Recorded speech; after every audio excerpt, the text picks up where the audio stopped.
సింహాచల క్షేత్రానికి ఉన్నటువంటి మరొక గొప్ప విషయం ఏమిటంటే సంతాన గోపాల స్వామి వారి యంత్రం వేసి దాని మీద కప్పస్తంభము అని ఒక స్తంభం ఉంటుంది.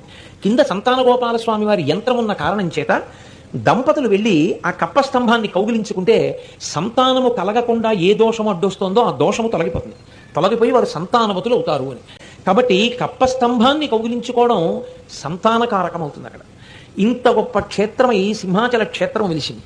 సింహాచల క్షేత్రంలో యథార్థమునకు కనపడినటువంటి స్వరూపం, అందుకే వరాహ నరసింహస్వామి అంటారు. హిరణ్యాక్షుణ్ణి చంపినప్పుడు ఉన్నటువంటి వరాహ స్వరూపం, హిరణ్య కశిపుణ్ణి సంహరించినప్పుడు వచ్చినటువంటి నరసింహస్వరూపం రెండూ కలిపి ఉంటాయి అక్కడ. అందుకే వరాహ నరసింహస్వామి అంటారు. నీవు వరాహ నరసింహస్వామి రూపంలో ఈ సింహాచల క్షేత్రమునందు వెలసి ఉన్నావు. దానికి గిరి ప్రదక్షిణ ఉంది. అరుణాచలానికి శ్రీకాళహస్తికి ఎలా ఉందో సింహాచల క్షేత్రానికి కూడా కొండ చుట్టూ ప్రదక్షిణం చేస్తారు. అలా ప్రదక్షిణం చేస్తే తప్పకుండా నరసింహస్వామి కోరికలను తీరుస్తాడు అని. నరసింహస్వామి వారి దర్శనం చేత ప్రత్యేకంగా రెండు ప్రయోజనములు నెరవేరుతాయి.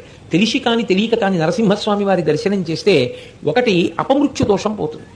ఆయన కాలదండమునకు కాలదండము వంటివాడు, అందుచేత ఏమీ ఇబ్బంది ఉండదు. కాబట్టి సింహాచల క్షేత్రంలో వెలిసినటువంటి స్వామికి అప్పల నరసింహము అని పేరు. అందుకే అప్ప అంటే తండ్రి అని.